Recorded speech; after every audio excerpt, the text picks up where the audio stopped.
What are you? In Buddhism, we have a great teaching called the five aggregates. Now, this may not be something that you as a new Buddhist may be actually reading on or interested in learning about, but it's actually really important because it's interconnected with a lot of other concepts inside Buddhism. For example, you've likely heard of the term dukkha, which is commonly translated as suffering in the West. That's related to the five aggregates. What about the concept of no self or non-self? Also related to the five aggregates. What about rebirth in Buddhism? Also related to the five aggregates. So as you can see, there's a lot related to it. It's also related to how we practice Buddhism. Meditation, also related to the five aggregates. So let's get into it. Let's talk about the five aggregates and why it's so important for us inside Buddhism. So the Buddha taught that we, you, me, I, we are a impermanent, ever-changing, dependent upon other things, grouping of things called the five aggregates. Now, these five aggregates work so seamlessly together. We believe, we're so our delusion, we can't even see these five aggregates or understand they actually even exist because they're working so seamlessly together. They make us believe in a concept called a self, an I, or me, that we believe is permanent, we believe is unchanging, and we believe is independent of other things, which is the delusion, because we don't understand the five aggregates. In turn, because of this belief in self, this belief in an I and a me, we, and our way we interact, perceive our world, we don't work really well in that way. So we are perceiving things, and we're causing actions, karma, which are typically unwholesome. And so thus, that's keeping us clinging, craving, attachment to the five aggregates, to this belief in self, which keeps us trapped in the cycle of rebirth. So it's really important to understand it. But what is the five aggregates? And there's another term I'm going to use today to describe the five aggregates and also about them called Namarupa, and we're going to get to that in a second. But the five aggregates are these grouping, as I mentioned before, of five different things. But before I go into each one of these, just remember, they all work together. So one cannot be independent of the other ones. We need all of them to create this impression, this belief, this I, this me, this self, right? But we believe this I, me, self is permanent, unchanging, and independent, which is not true. So the five aggregates. So this collection is basically two different parts here. There's basically body and mind, for lack of better Western or English terms. So we have form, which is the body. We have feelings. We have perceptions, mental formations, and also consciousness or awareness. And so all of these working together, I mentioned a few times, work so seamlessly together. It just blends together and works that you just believe in this concept, this belief in self. And because it works so beautifully together, this delusion, this illusion, that we are very attached to this belief in self, these five aggregates, as permanent, as unchanging, as independent, that we create the causes and conditions, this karma in our lives that is attached to this, is craving, is clinging, is the delusion that keeps us trapped in a cycle of rebirth. But when we are able to actually understand this and break free of this false belief in it, we can become enlightened beings and live in our natural state of nirvana, just like the Buddha and his line followers did. And I'll talk about that at the end of the video. So how do these all work together? Well, let's go to the form one. So the form, or body, is kind of like this container, right? So you need this container for the other parts to work, and the other parts need the body for it to work as well. So I obviously have different body organs just like you do, but what we're talking about here, and there's actually a great sermon of the Buddha I'm going to talk about as well after this that relates to this. We have these different body organs that allow us to interact, to be able to see different things in the world, right? So I got my eyes, which allow me to see. So there's kind of a two-part here. There's the bodily organ, like the eyes, but then also what I can do with that, the result of that, right? So my eyes, I can see. My ears, I can hear. My nose, I can smell. My tongue, I can taste. My body, I can feel some tactile, sensations, right? So I got all of these, right? But on their own, what does that mean? Nothing. I can, of course, see, but nothing's going to happen, if I don't have the mind component. So going into the mind components of all these, and this is where nama rupa is coming in. So basically rupa is, form, and I just talked about that just now, but then you got the nama. And so sometimes it's commonly translated as maybe mind body, right? Or body mind, whichever way they explain it. But it's actually, nama is name. So it's name and form. So this name portion is what our impressions are of this experience, of this sensation, right? And I'll make better sense of this coming up here in a minute. So now we get into all these mind components or nama or name components. So we had form, then we got feelings. So maybe I saw something or I touched something, tasted something, right? Well, how do I feel about that? And then we go, so form, feelings, then we have our perceptions of it. So was that, pleasant, unpleasant, as far as the feelings, then we have, our perceptions of it. Was it good, bad, how do I, what is my perception of that? And then that translates or goes into the next one, mental formations. Now we're going to start how we're perceiving this and what we're going to do with that, right? And this is where karma comes in as well. So these perceptions are usually incorrect, they're erroneous, because we are perceiving things based upon these 5 aggregates, and it's usually not right. And that's an important component, because remember, karma in Buddhism is so important because it's keeping us trapped in a cycle of rebirth. So our perceptions are, okay, get to that mental formations.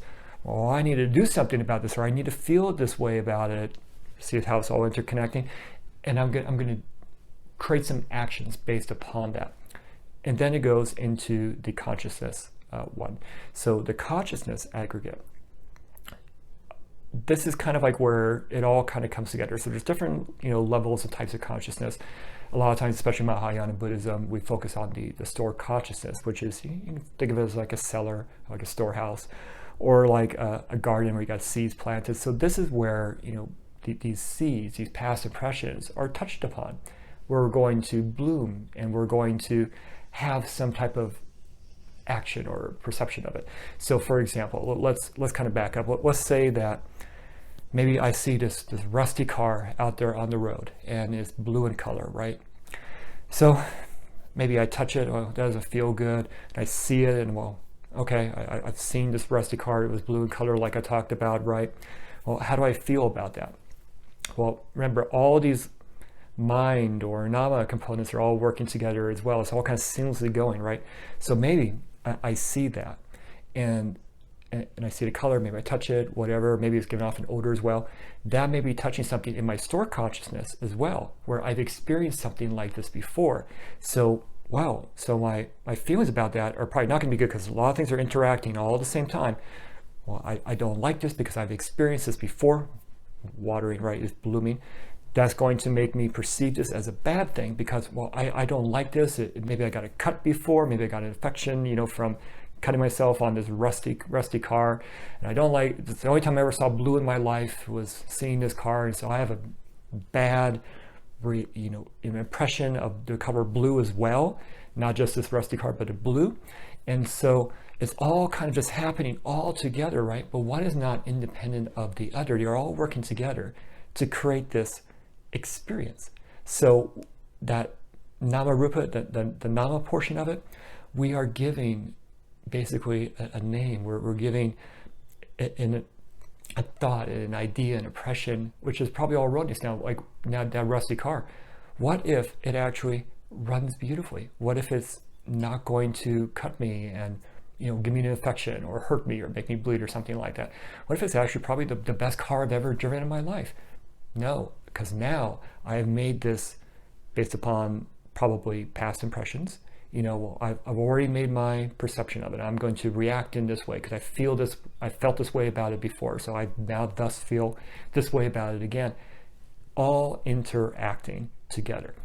But because we are so attached to that past impression, to the form, the feelings, the perceptions, the mental formations, the consciousness, they're all working together, we're trapped. We're trapped in this endless cycle when it comes to, and just this component right here, to what we're experiencing, this experience, this event, this incident, whatever you want to call it. Now, the Buddha had a great sermon called the Fire Sermon. You can look it up online if you want to. But it was great. You know, he was actually talking to some non-Buddhist monastics. You know, they worship fire, so it was called the Fire Sermon, because he was basically was able to talk to people in ways that made sense to them. But I love it because it's actually a great way to explain the three fires in Buddhism, but also Namarupa as well. So what he was saying was that all things are burning, monks. All things are burning. They're burning, you know, the eyes, the nose, the ear, the tongue, you know, your touch, you know, the mind, you know, it's all burning because of what's going on. So he's like, when you see something, it's burning. When you hear something, taste something, when you think about something, the mind, it's all burning. What is it burning with? Delusion, you know, greed, anger, the three poisons, three fires. Because what he was talking about, this burning, is our attachment to the five aggregates, to this Namarupa. So he's saying that when you're looking at something, and he was actually trying to combine it all together in this sermon. When I look at something, just like I gave you the example of the car, maybe I'm touching the seed in my store consciousness that's giving me this feeling, and we got the perceptions, and we got my actions, the mental formations are coming about it, but it's all interacting together because we see everything on fire. Everything's out of control based upon the five aggregates, the Namarupa, all working together. Now, I'm doing a disservice to the sermon because you really have to read it and read a couple times, you know, but it's a great sermon as it relates to this. But what about practice? So I mentioned meditation in the beginning as well. So if we look at what the Buddha did as a life followers and what Buddhists do around the world, we do have meditative concentration, whether that's sitting meditation, walking meditation. There's chanting as well that you see, for example, like in Pure Land Buddhism. What we're trying to do is really, we're talking about sometimes controlling the mind or with the mind's focus. Well, the mind is a large part of Buddhism, but as you saw, it's all interconnected, if you will, with these five aggregates, Namarupa. So what the Buddha did, and before he was a Buddha, Siddhartha Gautama, sitting under a tree, he was settling the mind. He was settling the mind because the mind, remember, everything's on fire. We interact, we're reacting, we're perceiving, the mental formations, the feelings, whatever. It's all kind of working together. Then we have consciousness, or you may have like visual consciousness or ear consciousness. Everything's just working together, where we're just perceiving everything is on fire and it's feeding greed, anger, and it's creating that delusion in our lives. He settled the mind. So all this is just going nonstop for you. Even if you're not aware of it, it's just going nonstop. Everything's going nonstop. Even watching this video, maybe you're going, this video is too long. And I perceived in the past because I watched a video, it was too long before, I didn't get what I wanted out of it. So thus I'm going to perceive any video over 1 minute as too long. Namarupa. So he settled the mind. So we talk about samadhi in Buddhism. We're settling the mind because he's trying to, and this is probably a good analogy. Imagine if you had like a fishbowl or something like that, and you had mud in there, and you just like sifted it up, right? So it's all muddy water.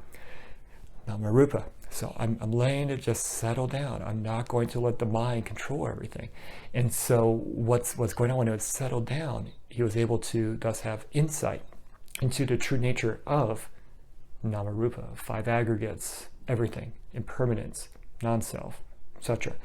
He was able to essentially restart. That's where he became the Buddha, became enlightened, because he's like, got it. I see what the five aggregates are doing. I understand the impermanence.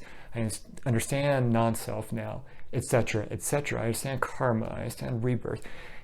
Got it all because he settled the mind. Because the mind, when it's constantly going, it's like that muddy, dirty fishbowl, because we're constantly agitating it. We're constantly agitating it, just like the five aggregates, just like Namarupa, where that's agitating all that stuff. You got form, feelings, perceptions, mental formations, consciousness, all in that fishbowl, just going around and around and around.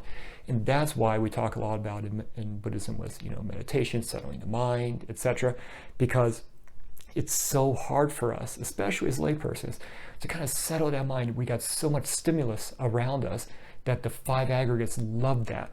And so this Namarupa is constantly in our lives. So it seems very far away from us. It seems very difficult to achieve, for example, enlightenment, awakening, nirvana, but it's definitely possible. And so we make these small strides. Maybe that fishbowl is not as dirty because we're slowing down that agitation, the Namarupa, if you will. We slow it down, we're able to see more clearly. And that's where we're slowly removing delusion in our lives through our practice of Buddhism. And you get clearer and clearer and clearer towards the truth. That fishbowl, your agitation of it is going to settle down more and more and more. And just like the Buddha was that fire servant, kind of another analogy was that there's different types of fire. And we talked about this in a different sermon as well. There's different types of fire, right? Is it, wood fire, on there? Is it fire from a straw? So there's different types of fire, but guess what? When the fire is extinguished, there's no more fuel for that fire, then that fire is gone. So all the agitation that we're doing, all the fire that's just constantly fueling up due to our attachment, clinging, and delusion in our life, dukkha. The fire is dukkha, if you will. That even though I was mentioning that dirty, fishbowl and stuff like that, all that inside there, that's dukkha because we can't see the truth. So thus we just keep agitating. It's not a very satisfactory life, especially for your goldfish if it's inside that fishbowl as well. That's not very satisfactory. So that's dukkha for that fish inside there, right? It's probably bad joke, bad analogy there, but you get it. So we want to settle our minds through any type of concentration, whether that's meditation and or chanting.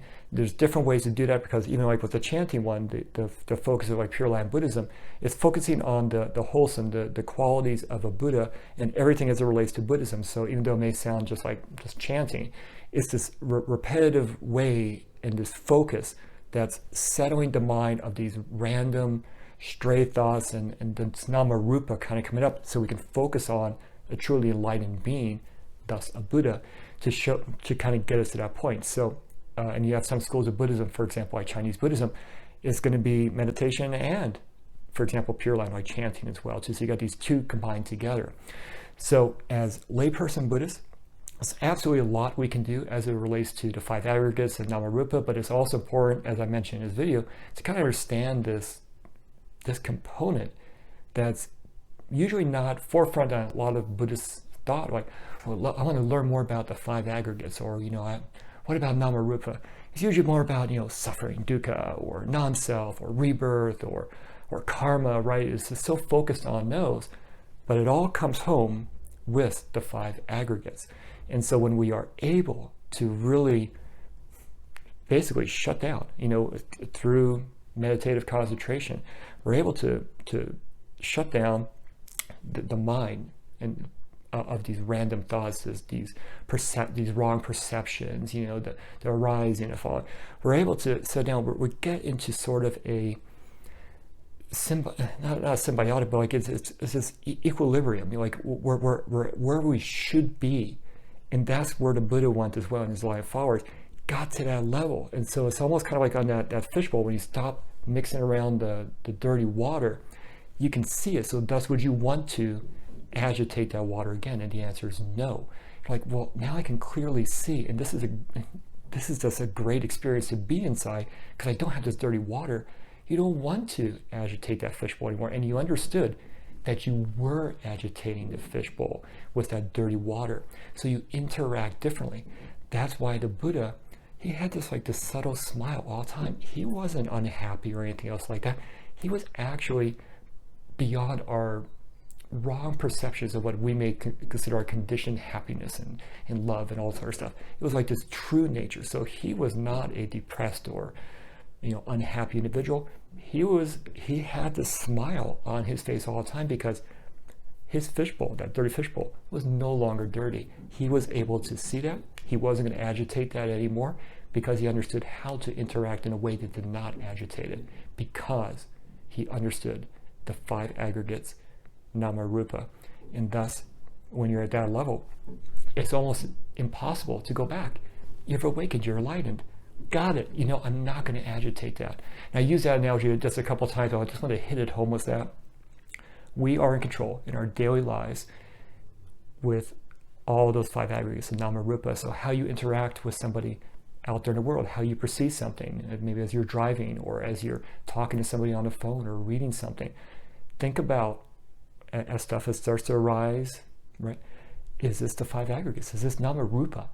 You know, and that way you're able to get a little more insight into that for your practice.